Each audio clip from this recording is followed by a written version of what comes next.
छीन ली, तो हम एक बड़ी चीज मांग रहे हैं। अब हम धर्मेंद्र प्रधान का नहीं, हम मोदी जी का इस्तीफा मांग रहे हैं। बहुत सारे लोग ये भी कहते हैं कि पिछली सरकारों में भी तो पेपर लीक हुए थे, तो हम ये जानते हैं, ये भी हमने देखा था कि उस टाइम पे लोगों ने अपने इस्तीफे दिए थे, खुद दिए थे, मांगने की जरूरत नहीं पड़ी थी। लेकिन बीजेपी में देखिए लोग यहाँ पे आके फालतू में भूख हड़ताल कर रहे हैं, कोई मैटर नहीं है, कोई मुद्दा नहीं है। मैंने कई लोगों की वीडियोस को देखा है, तो मैं ये कहना चाहती हूँ कि आज हमारी बारी, आज हम लोग आए हैं, एक दिन ऐसा आएगा कि आप लोग भी यहाँ पर आएंगे जरूर। पेपर लीक जो है ना, जिस पैटर्न से लगातार हर साल पेपर लीक, अगर आप पैटर्न को नोट करेंगे 2021, 2022, 2023, 2025, 2026, लगातार 6 साल से अलग अलग चीजों के पेपर लीक हो रहे हैं। सिर्फ नीट का पेपर लीक नहीं हो रहा है। लीक ही रहने वाला हूँ। क्या लग रहा है आज जंतर मंतर पे जो जन सैलाब है उससे देख के कैसा लग रहा है? मुझे लगता है कि ये जन सैलाब इसलिए है क्योंकि लास्ट टाइम जब सोनम जी को उठाया गया, इतनी बर्बरता से उठाया गया, बहुत ही छोटी चीज मांग रहे थे, धर्मेंद्र प्रधान का इस्तीफा मांग रहे थे, एजुकेशन मिनिस्टर का इस्तीफा मांग रहे थे, लेकिन उसको देने के बजाय उनको लगा कि शायद हम इनको बाय फोर्स जो है इस आंदोलन को खत्म कर सकते हैं, कंट्रोल कर सकते हैं। हम एक वेव ऐसी फैलाएंगे कि स्वास्थ्य की वजह से सरकार ने यहाँ से हटाया। स्वास्थ्य की वजह से आप किसी को उठा के नहीं ले जाते, जिस तरीके से उठा के ले जाया गया। डॉक्टर्स भेजे जा सकते थे और चेकअप यहाँ पर भी किया जा सकता था, यहाँ पर सारी सुविधाएं उपलब्ध कराई जा सकती थी, उठा के ले जाने की कोई जरूरत नहीं थी, पर उठा के ले जाया गया। उसका एक मकसद था कि अब सोनम जी यहाँ नहीं है, एक पैगाम ऐसा फैलाने की कोशिश की कि अब जो है प्रोटेस्ट खत्म हो गया है। लेकिन देश का जो युवा है वो इतनी जल्दी ठंडा नहीं पड़ा। क्या सोनम वांगचुक सर को यहाँ से उठाना सरकार की गलती रही? बहुत बड़ी गलती रही सरकार की। सरकार क्या हुआ ना, जैसे सोनम वांगचुक को उठाया गया, एक अचानक से ना, एक हमने भी सुना था और एक अचानक से एक चीज लोगों के दिमाग में है कि अब तो शायद प्रोटेस्ट खत्म हो गया, अब तो प्रोटेस्ट नहीं हो रहा, अब तो सोनम जी को हटा लिया गया, अब तो प्रोटेस्ट खत्म हो गया। बहुत सारे लोग ऐसा कहते हुए नजर आए, लेकिन उसके बाद जब दोबारा से एक आंधी नजर आई, जब लोग आने लगे, कहने लगे कि नहीं, सोनम जी को हटाने के बाद भी ये प्रोटेस्ट अभी खत्म नहीं हुआ, ये अभी शुरू हुआ है, ये लड़ाई अभी शुरू हुई है। आज भी तमाम ऐसे लोग हैं जो समर्थन नहीं करते इस चीज का, तो ये कहते हैं पेपर लीक हुआ तो क्या हुआ, बाकी सरकारों में भी होता था। देखिए पेपर लीक जो है ना, जिस पैटर्न से लगातार हर साल पेपर लीक, अगर आप पैटर्न को नोट करेंगे 2021, 2022, 2023, 2025, 2026, लगातार 6 साल से अलग अलग चीजों के पेपर लीक हो रहे हैं। सिर्फ नीट का पेपर लीक नहीं हो रहा है, एसएससी का पेपर लीक हो रहा है और बहुत सारे एग्जाम्स के पेपर लीक हो रहे हैं। क्यों? क्योंकि एक संगठित ये एक सिंडिकेट बन चुका था, और ये सिंडिकेट जो है ये पैसा उगाने का एक तरीका बन चुका था। लेकिन मोदी सरकार तो कहती कि झुकती नहीं है कभी, 13 महीने किसानों के आगे झुकी थी, 13 महीने बाद, तो एक महीने में कैसे झुक सकती थी? मोदी सरकार कहती है वो कभी झुकती नहीं, ये भी एक झूठ है, क्योंकि मोदी सरकार झुकी थी जब एनआरसी का विरोध करने के लिए लोग उतरे थे, मोदी सरकार झुकी थी, वो कानून को पास नहीं किया गया। मोदी सरकार झुकी है और उसको झुकाया जा सकता है, आगे भी झुकाया जाएगा, आगे भी झुकाया जाएगा। सवाल क्या लग रहा है, जो जन सैलाब फैला उससे कहीं ना कहीं मोदी सरकार पर फर्क पड़ेगा? मुझे लगता है कि ये जन सैलाब और इकट्ठा होना चाहिए, लोगों को और आना चाहिए, आगे बढ़ना चाहिए। और क्योंकि हम एक छोटी चीज मांगी थी, अगर आपने उनसे वो भी नहीं दी, अब हमने वो भी छीन ली, तो हम एक बड़ी चीज मांग रहे हैं। अब हम धर्मेंद्र प्रधान का नहीं, हम मोदी जी का इस्तीफा मांग रहे हैं। संबंधित रखती हूँ। कहाँ से आए हैं? मैं फरीदाबाद से आई हूँ, स्पेशली इसलिए आई हूँ क्योंकि जब मैंने देखा कि यूथ जो है वो बहुत ज़्यादा परेशान हो चुका है नीट के, जैसे अभी हमने देखा कि एग्ज़ाम पेपर लीक हुए और वो जो बच्चों की जानें गई हैं, उसके लिए कहा जा रहा है कि ये तो बहुत छोटी सी बात है। तो ये कोई छोटी सी बात नहीं है। और मेनली मैं एक मैसेज देना चाहती हूँ उन लोगों के लिए जो ये कहते हैं कि ये तो लोग ऐसे ही फालतू में ही अनशन पे बैठे हुए हैं, भूख हड़ताल पे बैठे हुए हैं। तो उनके लिए मैं कुछ लाइनें बोलना चाहती हूँ। जलते घर को देखने वालों, जलते घर को देखने वालों, फूस का छप्पर आपका है, आग के पीछे तेज हवा है, आगे मुकद्दर आपका है। उसके कत्ल पे मैं भी चुप था, मेरा नंबर अब आया।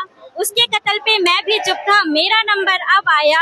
मेरे कत्ल पे आप चुप हैं, अगला नंबर आपका है। तो मैं उन लोगों के लिए मैसेज देना चाहती हूँ जो लोग ये कहते हैं कि लोग यहाँ पे आके फालतू में भूख हड़ताल कर रहे हैं, कोई मैटर नहीं है, कोई मुद्दा नहीं है। मैंने कई लोगों की वीडियोस को देखा है, तो मैं ये कहना चाहती हूँ कि आज हमारी बारी, आज हम लोग आए हैं, एक दिन ऐसा आएगा कि आप लोग भी यहाँ पर आएंगे जरूर। लोग ये भी कहते हैं कि जो वीडियो आपने देखा होगा कि सोनम सर वॉशरूम में जाके खाना भी खा लेते हैं। जी जी, तो क्या कहना चाहेंगे? ये सब कहना मतलब इतनी बड़ी और इसे सोच रखने वालों को क्या कहेंगे? मैं ये कहना चाहूंगी, इतना बड़ा साइंटिस्ट के बारे में आप कह रहे हैं ऐसा कि वो जाके क्या बोलते हैं खाना खा लेते थे, तो उनको क्या जरूरत थी भूख हड़ताल करने की, पहली बात तो ठीक है। वैसे ही आप देख रहे हैं सोनम वांगचुक सर के लिए इतनी सारी भीड़ वैसे ही आ रही है, तो भूख हड़ताल की जरूरत ही नहीं थी। सोनम सर तो वैसे ही बुलाते तो वैसे ही लोग आ जाते, क्योंकि वो हमारे देश के बहुत प्रसिद्ध साइंटिस्ट और एजुकेशनिस्ट एक्टिविटीज हैं वो। अच्छा, कुछ लोग ये कहते हैं कि प्रोटेस्ट में वो भी लोग आ जाते हैं जिन्हें नीट की फुल फॉर्म भी नहीं पता होती। देखिए, प्रोटेस्ट में बोल ये तो बहुत ही गलत बात है कि नीट की फुल फॉर्म नहीं पता। इसका मतलब ये तो है ना, ऐसे तो बहुत सारे मीडिया वाले जिनको कुछ भी नहीं पता होता, वो तो खाम में पत्रकारिता कर रहे हैं। यहाँ तो अनपढ़ भी आ रहे हैं। जी बिल्कुल, तो वो समर्थन कर। जी बिल्कुल, वो तो सपोर्ट करने के लिए आ रहे हैं। सपोर्ट करने का मतलब ये तो नहीं होता कि उनको पूरी जानकारी होगी कि नीट की फुल फॉर्म पता होगी। जानकारी इतनी होनी चाहिए कि एक्चुअली में हमारे देश में क्या मुद्दे चल रहे हैं, हम उसके ऊपर बात कर रहे हैं। और हम अपने प्रधानमंत्री से, जो कि जिनकी बात हम सब ने 2014 से सुनी है, सभी सुनते हैं। मोदी जी ने जब भी बोला कि आप प्लेटें बजाइए, तो लोगों ने प्लेटें बजाई हैं। मोदी जी की बात जब जनता ने सुनी है, तो अब ये समय आया है कि अब हमारे प्रधानमंत्री हमारी बात को सुने। मोदी जी सुन तो रहे हैं, सोनम वांगचुक को ले गए, ऐसे ही तो सुना मोदी जी ने। तो ये गलत तरीका है ना उनका सुनने का। उनका जो तरीका है वो गलत है। उनको ये चाहिए था कि वो लोग यहाँ पर आते, सोनम वांगचुक जी से बात करते। जैसा कि हमने पिछले प्राइम मिनिस्टर्स को देखा है, उन्होंने अपने हाथ से लोगों का अनशन तोड़वाया है, भूख हड़ताल से उनको उठाया है। और यहाँ तक कि हम अगर देखें तो बहुत सारे लोग ये भी कहते हैं कि पिछली सरकारों में भी तो पेपर लीक हुए थे। तो हम ये जानते हैं, ये भी हमने देखा था कि उस टाइम पे लोगों ने अपने इस्तीफे दिए थे, खुद दिए थे, मांगने की जरूरत नहीं पड़ी थी। लेकिन बीजेपी में कल्चर नहीं है ना मैम इस्तीफे का। सरकार तो यही कहती है कि हमारी सरकार में कल्चर नहीं है। ये तो लेकर आइए ना कल्चर। क्या है, किस लिए सरकार है? हमारे लिए तो सरकार है। तो हमारे लिए आप सरकार बना रहे हैं, हमारे लिए आप लोग हैं, तो जो हम डिमांड करेंगे वो आपको पूरी करनी पड़ेगी। जैसे कि इको में भी हम लोग ये पढ़ते हैं कि जितनी डिमांड होती है उतनी सप्लाई होनी चाहिए। जी बिल्कुल। क्या कुछ कहना चाहेंगे? जैसे जंतर मंतर पर जो जन सैलाब है, लेकिन सरकार को लगा था कि जैसे सोनम वांगचुक सर को ले जाएंगे तो शायद ये प्रोटेस्ट बंद हो जाएगा, उसमें क्या कहेंगे? यही बहुत बड़ी गलती रही सरकार की। उनको ये लगा कि सरकार ने गलती कर दी। जी बहुत बड़ी गलती कर दी। उनको ये लगा सोनम वांगचुक सर को उठा के यहाँ से ले जाना उनकी बड़ी जीत हो जाएगी। और लोग क्या करेंगे, अब ये सोचेंगे कि मेन जो चेहरा है वो इस यहाँ से उठा लिया गया है, अब प्रोटेस्ट की जरूरत नहीं है। ये बहुत बड़ी गलती है, क्योंकि आपने एक साइंटिस्ट का बहुत बड़ा अपमान किया है। अगर आप पहले नहीं उठाते तो शायद इतना जन सैलाब नहीं उमड़ता। आपने उठाया, उसके बाद ये जन सैलाब ज्यादा कहीं बढ़ा। ना कहीं देश के लिए ये एक टर्निंग पॉइंट रहेगा। जी बिल्कुल टर्निंग पॉइंट रहेगा। और मुझे लगता है कि पहले युवा जाग नहीं रहा था, अभी जागना शुरू हुआ है। और धीरे धीरे आप देखिएगा, ये जगह जगह पे हम लोग देख रहे हैं कि बहुत सारे हड़ताल हो रही है, अनशन पे लोग निकल रहे हैं, रैलियां निकाल रहे हैं। अगर समय रहते मोदी जी ने बात को नहीं सुना तो ये बहुत ज्यादा बढ़ भी सकता है।